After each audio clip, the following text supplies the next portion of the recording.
না, আমি একটা কথা না বলে থাকতে পারলাম না।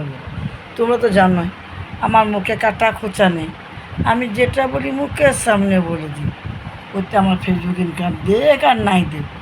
কিছু কিছু মানুষ আছে লাইফে গেলে যেন মনে হয় ওরা মনে করে স্বর্গের সিটে ওদের কাছে নেমে এসছে।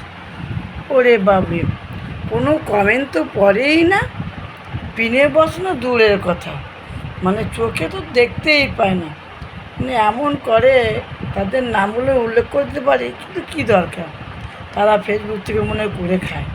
কিন্তু আমরা তো তা নয়, আমাদের মরদুলো গায়ে গত খাটে, তবে আমরা দুটো খাই। ফেসবুকে ইনকামের জন্য আমরা বসে থাকি না। হ্যাঁ, করো কেন দিদিভাই, ভালো লাগে, টাইম পাস হয়, কে এর বাড়ি ওর বাড়ি যেতে লাগে না, তাই ফেসবুকে বসে বসে একটু কাজ করি, সময় দিই, তাই না বন্ধুরা?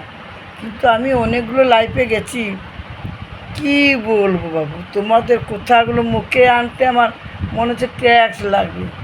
মানে বলে যাচ্ছে কমেন্ট মধ্যে গ্রুপের ছেলে মেয়েদের, এই দিদি ভাই আপনি এসেছেন, ঠিক আছে ঠিক আছে, আপনাকে বসে পিনে বসে দিচ্ছি। পিনে বসানোতে খোঁচা খাচ্ছে সেটা বোঝে না।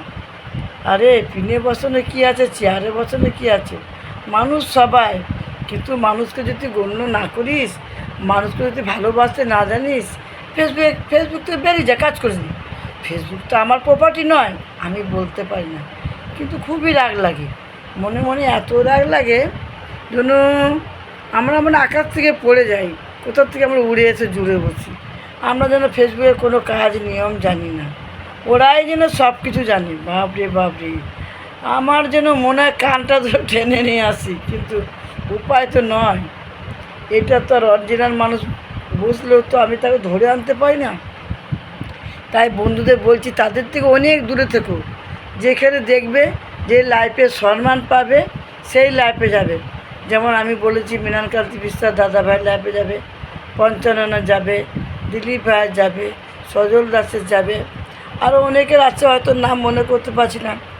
দিলীপ ভাইয়ের লাইফ, ও আমাদের লাইফে আসুক, কিন্তু ওর লাইফে গেলে আমার এই জিনিসটা হচ্ছে তাড়াতাড়ি বসিয়ে দেন।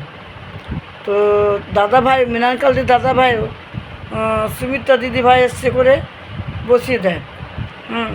আরও অনেকে আছে, তাদের নাম এখন করব না। তাদের থেকে আমি অনেক অনেক দূরে চলে গেছি, তাদের কাছে আমি হয়তো আসবো না কোনো দিন, আশা করি। তারা আবার কি মনে করে, দুটো লোকজন আসে বলে তারা নিজে খুব বড় মনে করে। বাপরে, তারা বসিয়ে দেয়, কিন্তু তাদের আত্ম অহংকার খুব বেশি। তারা আমাদের লাইফে আসবে না, তারা জন্য মনে হচ্ছে বাপরে বাপ। মানে এই ফেসবুকে কাজ করে অনেককে চিনে নিলাম, অনেক মানুষ চিনলাম, অনেক মানুষ জানলাম, কী আর বলবো। নিজেদেরকে লজ্জা লাগে যে আমরা ওই লাইফে যাচ্ছি, ওই লাইফে গিয়ে আমরা ওদের সাথে আমরা কাজ করি, ওদের সাথে ওঠা বসা করি, ওর সাথে চলাফেরা করি। ওরা তো মানুষের পর্যায়ে পড়ে না, ওরা তো জানোয়ারের পর্যায়ে পড়ে। যারা মান যুক্ত হুঁশ নেই, তারা কখনো মানুষ হতে পারে না। যারা মানুষকে সম্মান দিতে জানে না, তারা কখনো মানুষ হতে পারে না। মানুষকে সম্মান না দিতে পারলে তাদের লাইফে কেউ যাবে না। বাস, ভিডিওটা কেমন একটু কমেন্ট করে বলবে। Tata, bye bye. এইটা একটু লাইভ কমেন্ট শেয়ার করে দিও, যেন প্রত্যেকটা মানুষের কাছে পৌঁছে যায়। মানুষগুলো কেমন রূপ ধারণ করে, আকার ধারণ করে, জানিয়ে দিলাম। টাটা। আমাকে যে যা করবে ফেসবুক বার করে দেবে, কোনো আমার দুঃখ নেই। আমি ইনকাম করে খাই না, আমি নিজের কর্ম করি, কর্ম করে খাই। টাটা, জয় গুরু।